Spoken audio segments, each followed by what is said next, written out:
What's up, guys? Welcome back to Internet, where we look at the absolute train wrecks of human decision-making and ask the important questions. Like, why are people like this? And what in the student-teacher Netflix special is happening here? Then be like, wow, I could have done that so much worse. Today's episode? Oh, buckle up, because this one is wild. I don't know, we might have found a gold medal winner. We're talking about a man, let's call him Mr. Confused, who finds out his wife, a full-grown adult teacher, was allegedly dating not one, not two, but multiple younger guys, including, wait for it, her own students. Yes, students, the boys whose essays she was grading. This story has drama, betrayal, deleted messages, screenshots under the moonlight, and a phone that was guarded better than the crown jewels. So, sit tight, grab popcorn, and let's dive into this cinematic masterpiece of poor decisions. So, our guy in this story, he marries this woman who, honestly, sounds like she was the kind of person who could walk into a grocery store and make the fruits blush. She was 33, he was 29, but according to him, she didn't look a day over 25. Small, cute, always well put together. Meanwhile, he's just minding his business, probably thinking he lucked into a wife who looked like a walking skincare commercial. Life was looking good. But here's where the first red flag creeps in like an uninvited guest at a party. They decide they want a child before their first anniversary. And suddenly, bro's life turns into a CrossFit routine. This woman wanted it 3 to 4 times every night. Not every week, not every couple of days, every night. While others drown, others die of thirst. If he ever needed to sleep early, nope. If he had work in the morning, too bad. If he rolled over to the other side of the bed, nope. Come back here, soldier, we are not done. She even said to him, bro, when the party starts, you run. What happens when you get older? And this man, bless his soul, is just trying not to pass out like a phone on 1% battery. Now here comes the nuclear moment. There's his teacher at her school, a friend, church buddy, one of those, hey bro, guys.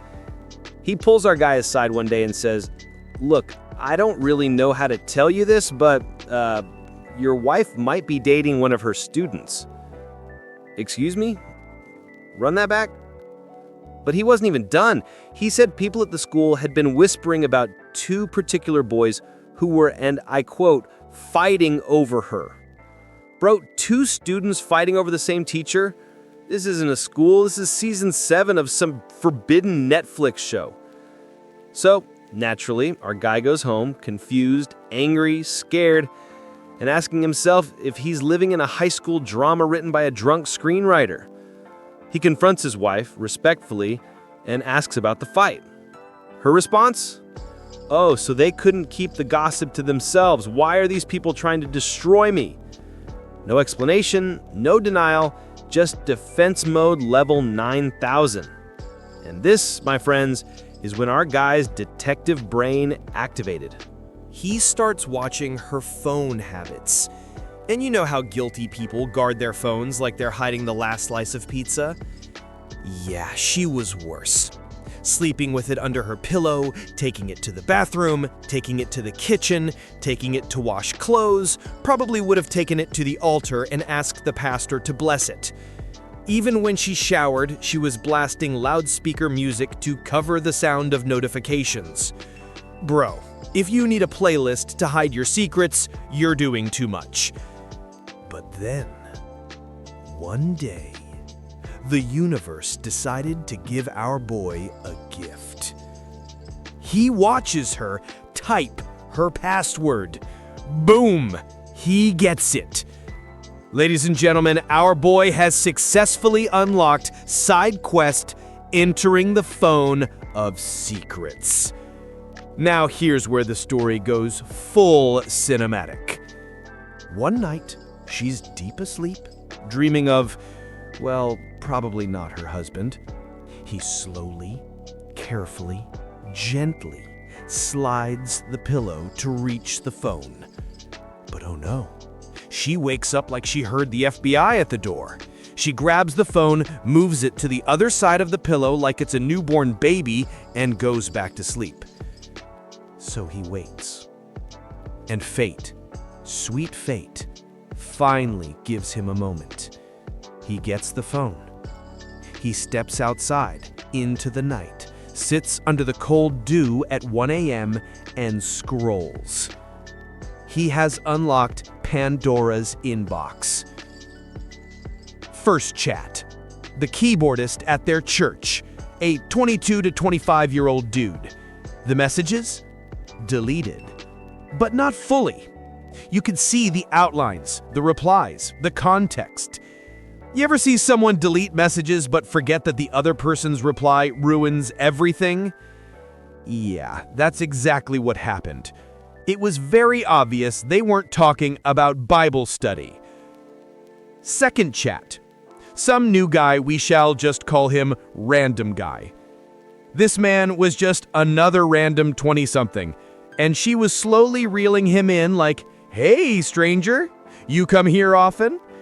Then we get to the main event, the two students. And the messages were wild. One of them, let's call him Student A, basically said, "If I see you with Student B again, I'm done with you." Done with who? A student threatening a whole married teacher? If I were the husband, I would have dropped the phone and said out loud, "Lord, take me now. I've seen enough." Our guy takes screenshots like he's gathering evidence for a documentary. Then he goes back into the house, and this is where everything explodes. He walks inside the house. She wakes up. She sees the look on his face. She knows. And suddenly, she turns into an action movie villain.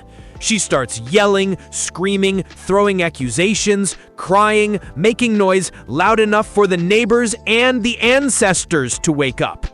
She wanted him to hit her. She tried to bait him into one wrong move so she could flip the story. He stayed calm, didn't touch her, didn't shout, didn't react. But neighbors woke up. The landlady came out.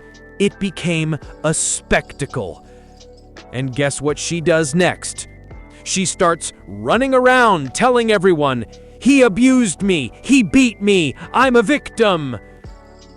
Lady, you were out here dating a whole schoolboy and the church keyboardist, and probably the guy selling bread outside. This is not the moment for Victim Olympics. But remember, he had screenshots. The news gets to their pastor, and he calls both of them for a meeting. Our villain, oops, my bad, she sits down acting innocent, saying stuff like, "I had nothing to hide. He saw my innocent chats and misinterpreted them." Our guy is quiet. He just pulls out his phone like, "Pastor, brace yourself." He shows the screenshots, and the pastor sits there like a Windows computer frozen on the blue screen, just staring, blinking, wondering why he took this job. He doesn't know what to say, because the screenshots, they were ironclad proof. But the wife? Oh, she doubles down. Those weren't her messages. Those screenshots were fabricated. Her husband was lying. Everyone was out to get her. Denial level Olympic gold medal. At this point, even the pastor probably considered lying down on the floor and asking Jesus to take him. Here is the thing. They've been married for almost 3 years. This man tried. He tolerated the midnight marathons. He tolerated the mood swings. He tolerated the lies. He tolerated the phone drama. But now, she's cheating. Not once, not twice, but with multiple men, and still denying everything even when the truth was slapping her upside the head? He reaches his breaking point. He walks out. Not dramatically, not angrily, not with a speech. Just a simple realization. You can't fix something with someone who refuses to admit it's broken. And that, ladies and gentlemen, is the end of this emotional roller coaster. So let's recap. Man marries woman, woman turns bedroom into a boot camp, students start fighting over her, friend snitches, husband becomes Sherlock Holmes, the phone mission begins, discoveries are made, she wilds out, pastor wants to evaporate, husband walks away in peace, wife still denies everything. This story is like a telenovela, but with more Wi-Fi and more stupidity. If denial was an Olympic sport, she'd be a world champion. And honestly, our guy did the right thing. Because if someone can cheat and deny the evidence while staring at it, yeah, you don't fix that. You just leave.